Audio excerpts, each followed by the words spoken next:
너 우리 경기도의 경기라는 이름이 내년이면 무려 1000년이 되는 거 알아? 1000년? 1000년이라고 하니 왠지 환상 속의 도시 같다. 1000년의 해를 맞이해서 경기도에서는 투어를 다니며 우리 도민들의 의견을 모으고 있대. 모아서 뭐하게? 우리의 의견을 모아 정책이 되게 한다는 거지. 단순히 1000년이 된 환상 속의 도시가 아니야. 우리의 상상이 현실로 구현되는 곳이야. 대한민국의 심장 경기도. 고려시대부터 불린 경기라는 이름은 어느새 1000년이 되었습니다. 1000년 동안 대한민국의 심장으로 뛰어온 만큼 경기도민의 목소리를 모아 미래 비전을 만들어가겠습니다. 이 캠페인은 경기도와 경기문화재단이 함께합니다. 7년 전 1월 2일 우동민이라는 이름의 한 장애인 활동가가 목숨을 잃었습니다. 당시 인권위원회가 이 죽음의 가해자로 지목이 됐지만 사건은 금세 세간에서 잊혀졌습니다. 그런데 지난해 출범한 그 인권위원회 혁신위원회에서 이 사건을 첫 혁신 과제로 지목했어요. 그리고 올해 이 우동민 활동가 추모제에 이성호 인권위원장이 참석해서 유가족께 공식 사과도 했죠. 네, 오늘 이 우동민 활동가 사망 사건 좀 되돌아보고요. 인권위의 앞으로 나아가야 할 미래를 한번 짚어보겠습니다.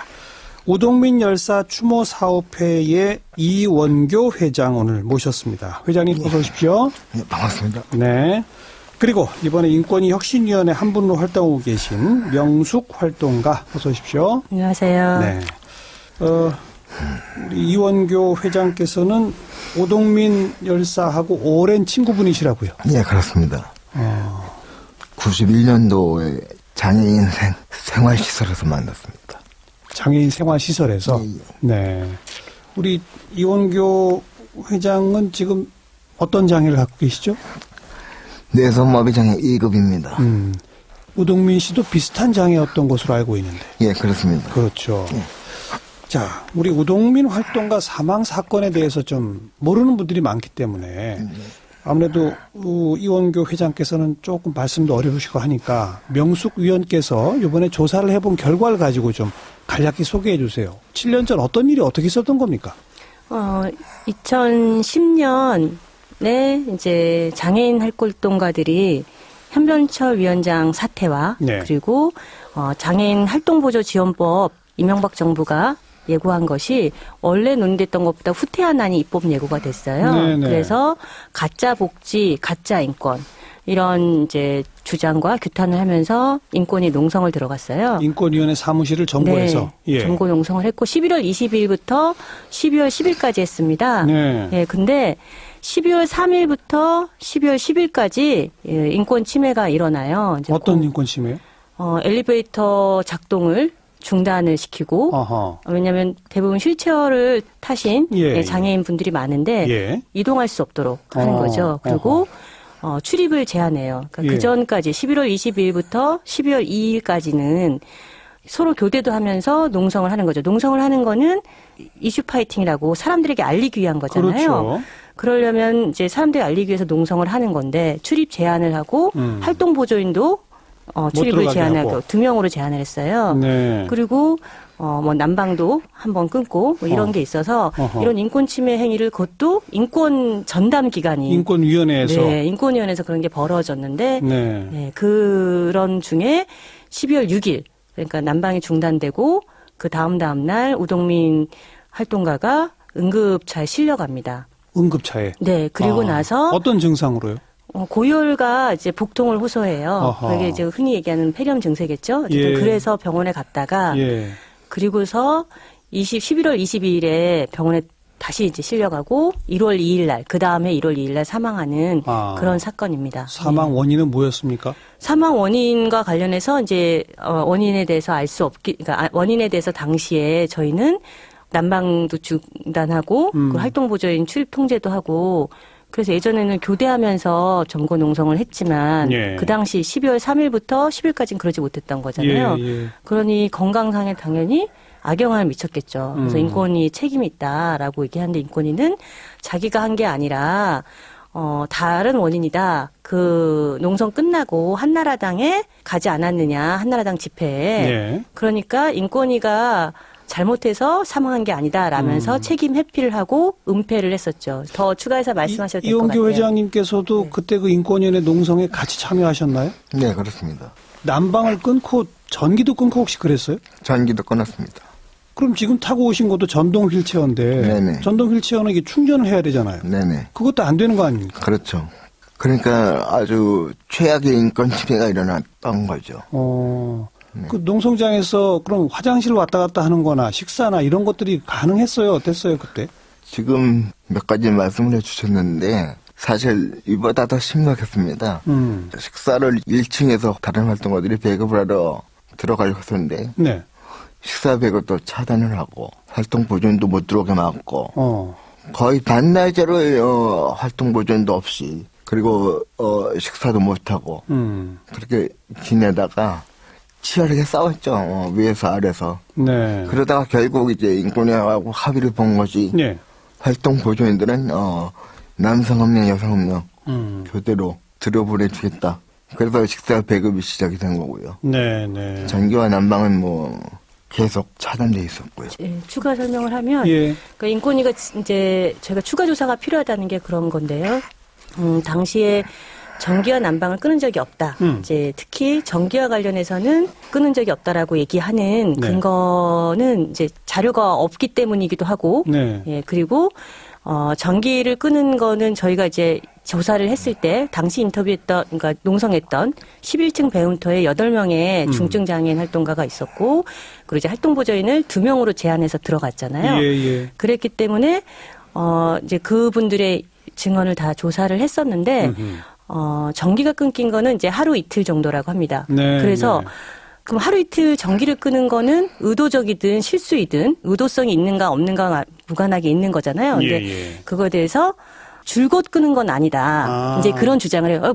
줄곧 끊었다고 얘기하진 않았어요. 하지만 끊은 적이 있고 예. 그것이 인권 침해다라는 거에 대한 인정을 해야 되는 게 있는 거고요. 예. 근데 그 부분은 이제 이번 전기 끄는 것과 관련해서 더 조사가 필요한 게 있고요. 예. 난방도 이제 2가지로 거짓말을 했었는데요. 하나는 거기가 임대 건물이었습니다. 그 당시 금세기 빌딩, 지금 건물이 아니었고, 그래서 임대 건물이라 시간의 난방, 퇴근 후에는 난방을 우리가 하는 게 아니고 끊기는 거다, 중앙 난방이라. 건물주가 알아서 한다? 네, 그렇게 거짓말을 했었는데, 예. 이번 조사에서 그게 거짓말이라는 게 드러났어요. 제가 조사하면서. 관리업체가 있습니다. 포스메이트라고 관리업체에 각 층마다 시간의 난방을 신청하면 네. 해줘요. 예, 그러니까 6시 이후에도 해주고 주말에도 해줘요. 근데 인권위가 신청을 안 한 거군요. 그렇죠. 근데 11월 27일 날 이 난방 공급을 신청한 기록이 나와요. 포스모스 관리업체가 쓴 관제 방제 상황일지라는 것에 써 있어요. 그리고 그러면 이미 알고 있었던 거고 이전에 농생할 때 동일한 사람들이 했을 때 초기에는 난방을 해줬다가 그렇죠. 이제 농성이 오래 가니까 난방을 안 한 거라는 알겠습니다. 거죠. 네. 한 좌우간 이원교 회장께서 그 당시에 그 현장에 있었고 분명히 난방이 끊어졌던 경험, 전기가 끊어졌던 경험, 그걸 다 하신 거 아닙니까? 네, 그렇습니다. 외부에서 음식 가져다 주는 사람들 못 들어가게 했던 경험, 예. 그래서 막 싸워서 겨우 2명이 들고 오게 한 경험, 그게 있으신 거 아니에요? 예, 그렇습니다. 예. 그리고 어떤 보도를 보니까 농성 대책 매뉴얼이란 게 있었다고요? 인권위원회에? 네. 매뉴얼에 뭐라고 써 있습니까? 그러니까 이게 참 안타까운 건데 농성 대책 매뉴얼이 현병철 위원장 시절에 만들어진 게 아니에요. 그 전 위원장인 안경환 위원장 시절에 2007년에 운영지원팀이 만든 게 있었어요. 근데 그 내용은 노무현 정부 때인데요, 그때는? 그렇죠. 2007년이면 네. 노무현 정부 때기도 하고 위원장이 이전 위원장의 시절이죠. 만들게 된 경위에 대해서는 살펴봐야겠지만 운영지원팀이 농성을 하게 되는 유형을 다 파악을 해요. 그래서 뭐 기자회견을 했다가 눌러 앉는 경우, 뭐 배움터에서 강의하다가 눌러 앉는, 뭐 이런 유형을 한다면 어떻게 대책해야 되냐?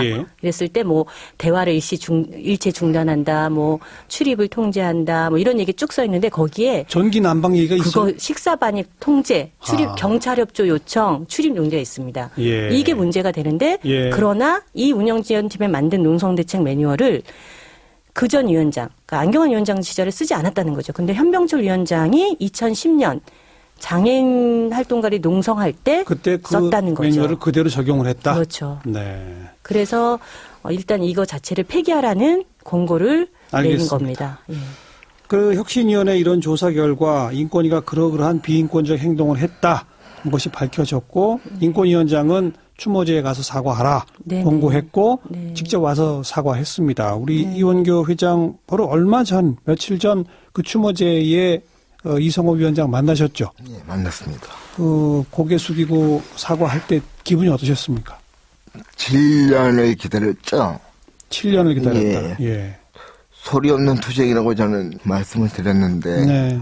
예, 정말 소리 없이 기다리고 또 싸워왔고 A4 용지 뭐 두세 장의 그 사과문 가지고 과연 그런 모든 과정들이 과거의 역사로 다 돌아갈 수 있을까 하는 착잡함 보다는 굉장히 허무하기도 하고 그 몇 분간의 말 몇 마디 가지고 우동민이라는 한 장애인의 죽음이 그냥 잊혀져야 되는가 하는 분노 내지는 슬픔이 좀 밀려왔던 것이 사실입니다. 그날 그 우동민 씨의 어머님께서 그렇게 눈물을 많이 흘리셨다고요? 네, 그렇습니다. 어머니는 뭐라고 하시던가요?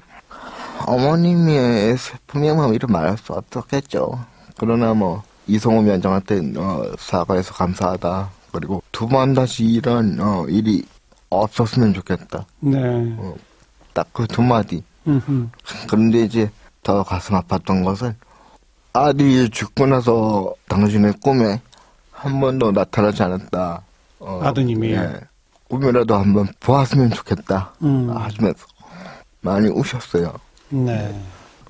저도 그 자리에 있었는데 이제 되게 사과 받은 거 이제라도 받아서 다행이다라는 말씀하시면서 저는 이제 가슴에 이렇게 남았던 게 그러나 동민이는 나는 볼 수 없다 죽어서 이미. 사실 사과라는 게 사후적이잖아요. 이미 생명이라는 건 죽고 나면 사실 그 사과를 당사자는 못 듣는 거잖아요. 예. 아, 유족들에겐 정말 이거는 사과에도 풀리지 않는 한이구나 그렇죠. 라는 생각을 하나 했고 또 그 당시에 이원교 회장님을 비롯해서 많은 장애인권 활동가들이 있었는데 다들 이제 사과해줘서 고맙다 이런 말씀하시면서 7년 만이지만 사과를 받아서 다행이다 이런 얘기들을 하셨어요. 그래서 이건 첫 시작이다 이런 생각을 좀 하게 됐습니다. 방금 이원교 회장께서도 A4 용지 두세 매짜리 단 몇 분의 말 이걸로 지난 7년 동안의 그 소리 없는 싸움에 잊혀져서는 안 된다 이런 말씀하셨습니다. 사실 저희도 잊지 않기 위해서 오늘 두 분을 모신 거고 혁신위원회도 잊지 않기 위원회에서 조사를 하시고 결과를 발표하신 거 아니겠습니까? 인권위원회가 거듭나서 제자리를 찾는 것 우선 그게 급선무겠죠. 혁신위원회는 앞으로 어떤 활동 계획을 가지고 계십니까? 저희가 이제 짧은 기간이긴 해요. 3개월이란 짧은 기간. 다른 개혁위원회보다는 기간이 짧고요.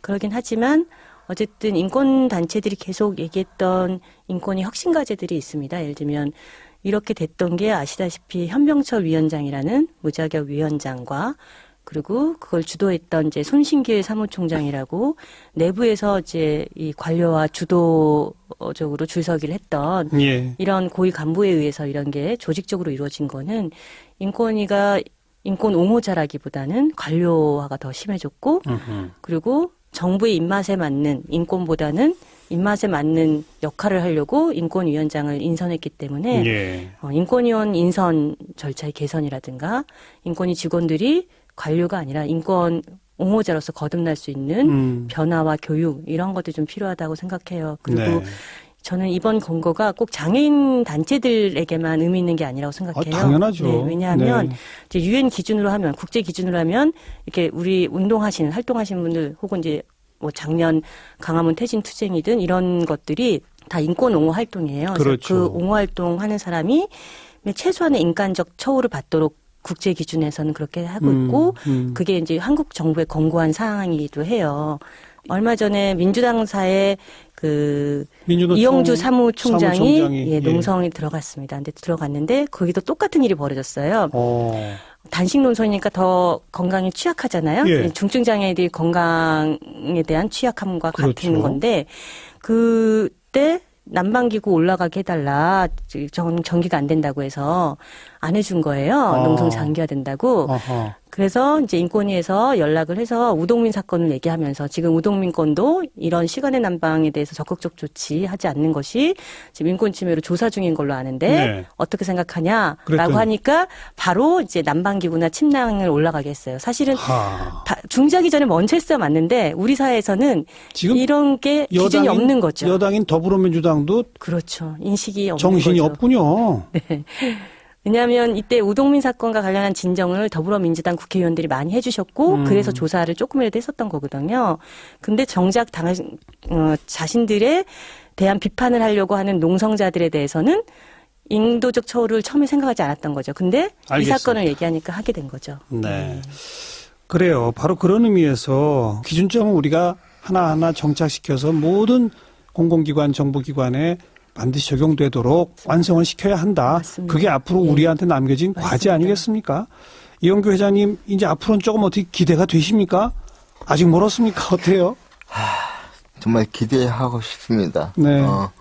우동민이라는 한 장애인의 죽음이 한 개인의 죽음이 아니라 저는 그러한 사건 때문에 인권이라는 것은 그냥 주어지는 것이 아니다라는 것을 다시 한번 깨닫게 됐고요. 네. 감히 말씀드리고 싶습니다. 저는 우동민이라는 이름이 우리나라의 인권을 위해서 다시 한번 상징적으로 네. 진상조사가 이루어져야 하고 그렇죠. 또한 의미를 되새겨야 하는 그런 시작이 좀 됐으면 하는 그런 기대도 네. 또한 가지고 있습니다. 네. 잊지 않겠습니다. 우동민 열사 추모사업회 이원교 회장 그리고 인권위 혁신위원이시죠. 명숙 활동가 함께 만났습니다. 두 분 오늘 고맙습니다. 감사합니다. 감사합니다.